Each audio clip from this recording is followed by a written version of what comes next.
pemerintahan selalu meniru gaya bangunan gedung pemerintahan atau penguasa.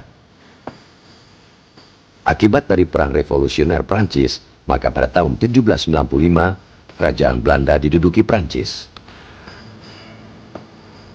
Gaya arsitektur gedung pemerintahan di Weltevreden juga meniru gaya istana-istana di Prancis abad ke-18, yaitu yang disebut gaya kekaisaran atau Empire Style. Empire Style adalah salah satu dari berbagai gaya bangunan yang dihasilkan oleh sejenis aliran arsitektur baru yang marak di Eropa sejak pertengahan abad ke-18, yaitu arsitektur neoklasik. Jadi bangunan-bangunannya kembali ke arsitektur neoklasik. Bangunan besar, halaman besar, jalan-jalan lapang.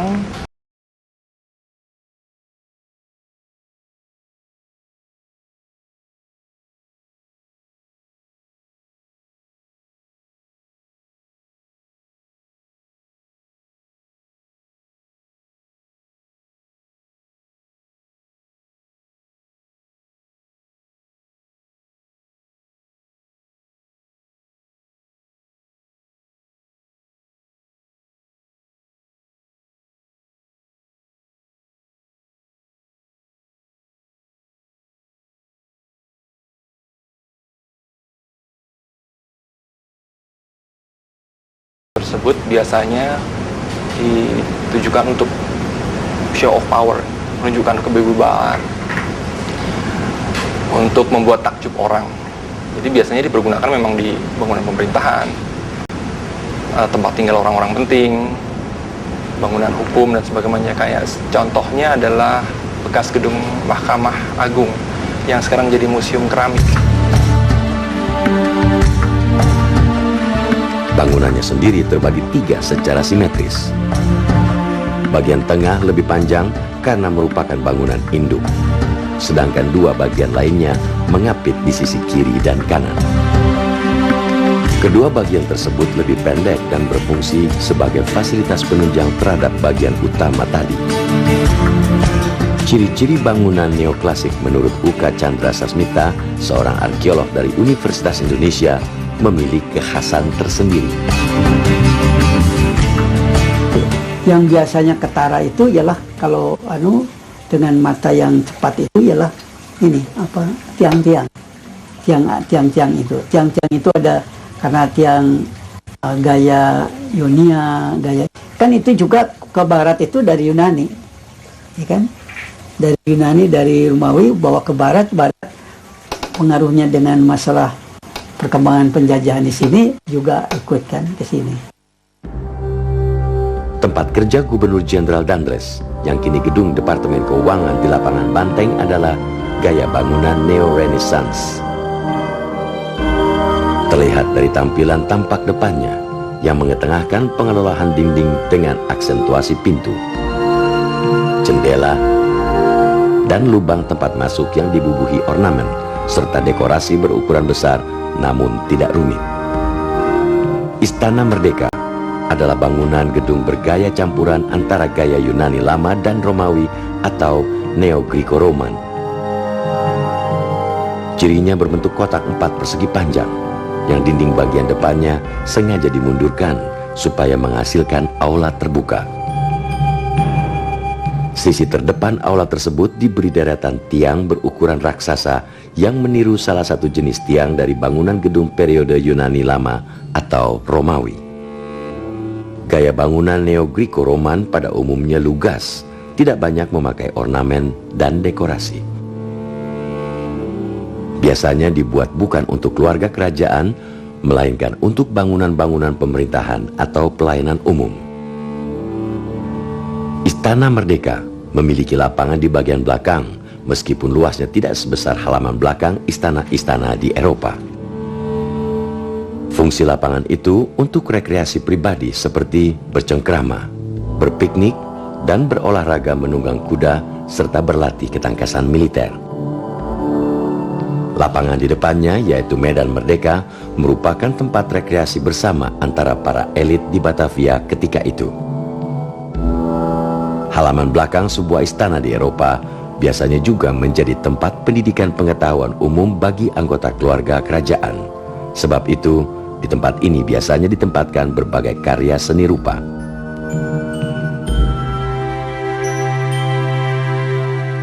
Kebiasaan tersebut juga diikuti di Istana Merdeka. Di sana terdapat sejumlah patung dan aksesori taman yang dibuat secara estetik untuk memperindah halaman belakang istana.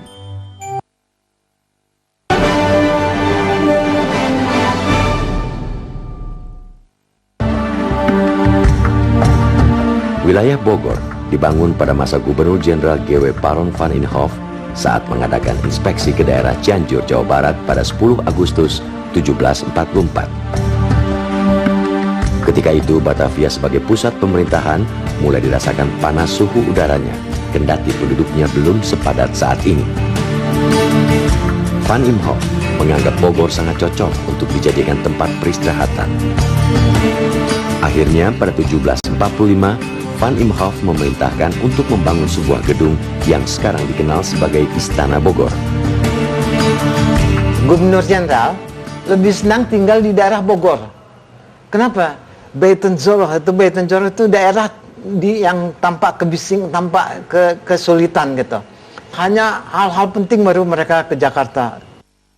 Tanahnya itu dibeli kira-kira 33.500 ringgit, luasnya 14.800 meter persegi, tanahnya 20 hektar lebih. Pembangunannya itu kena inspirasi dari bangunan Duke Marlborough di Inggris.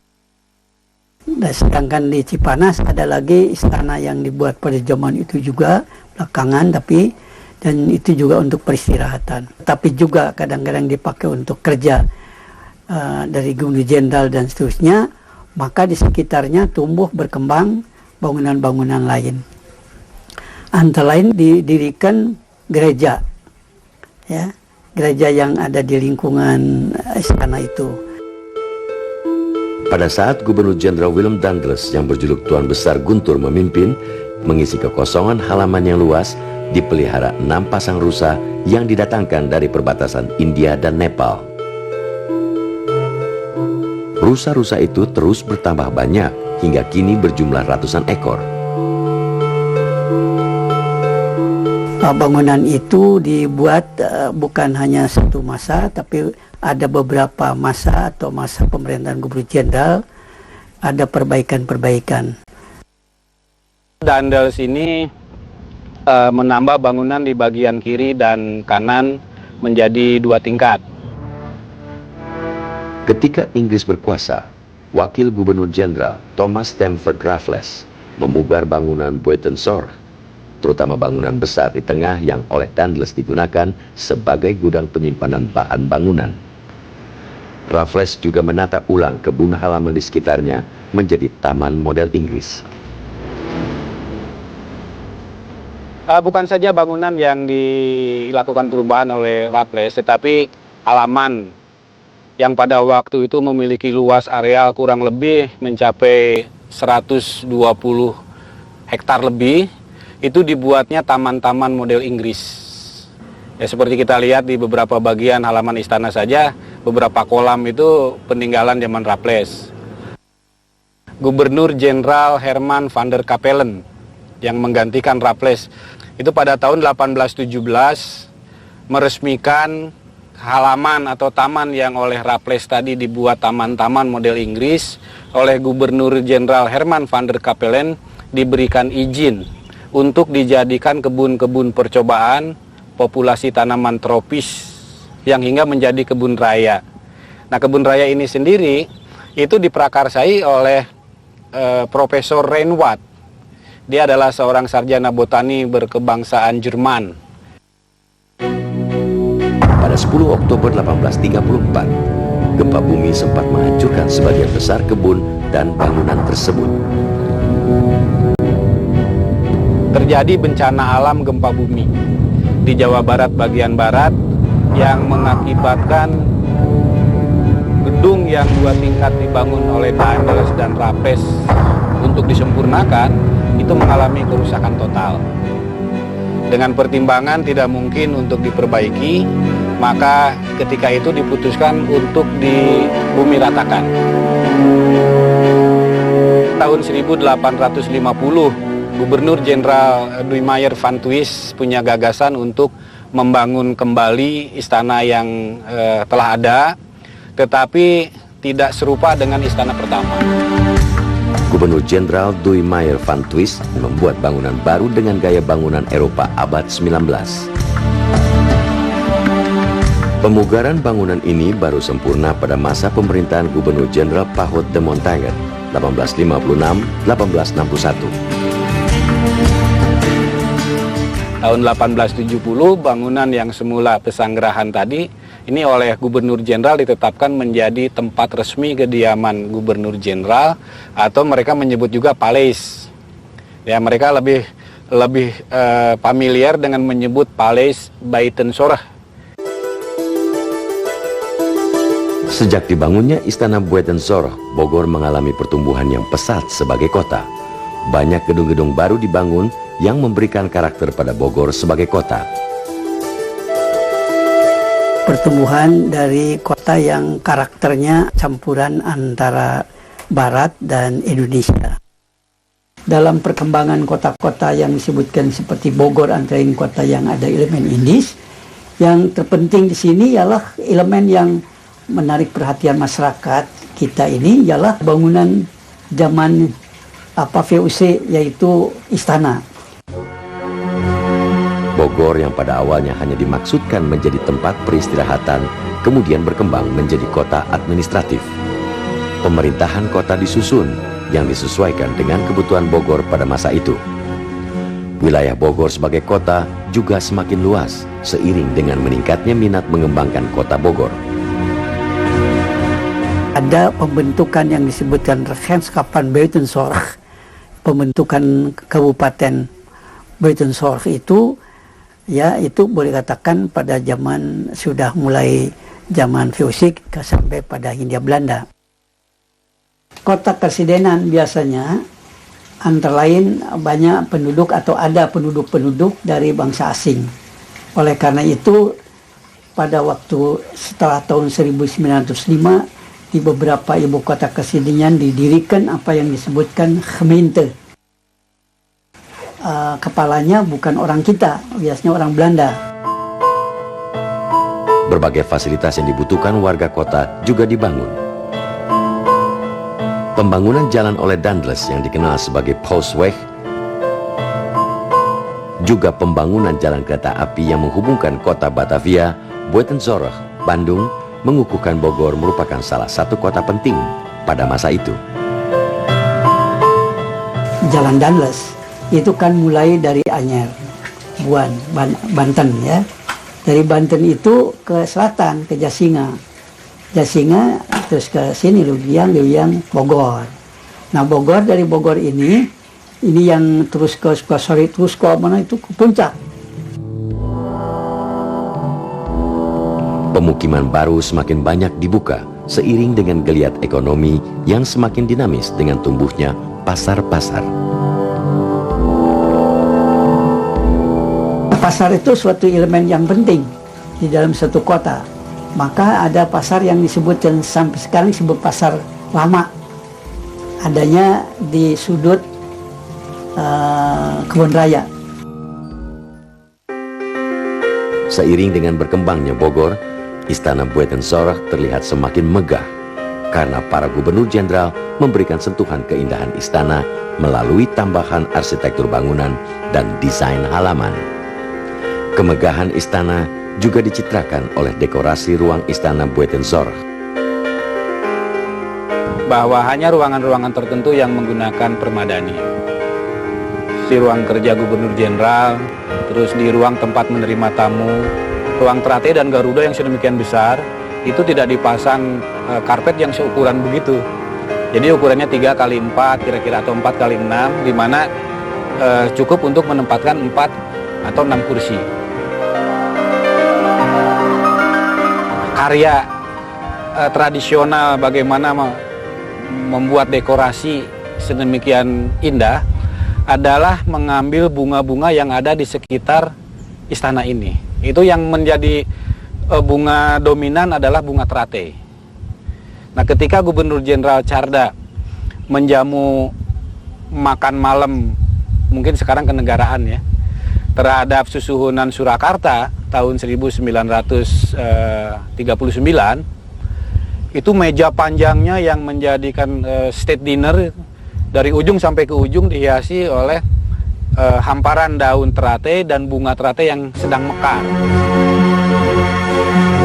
Istana sebagai tempat tinggal para gubernur jenderal disemarakan dengan berbagai pertemuan antara kalangan elit pemerintah Hindia Belanda juga dengan penguasa pribumi.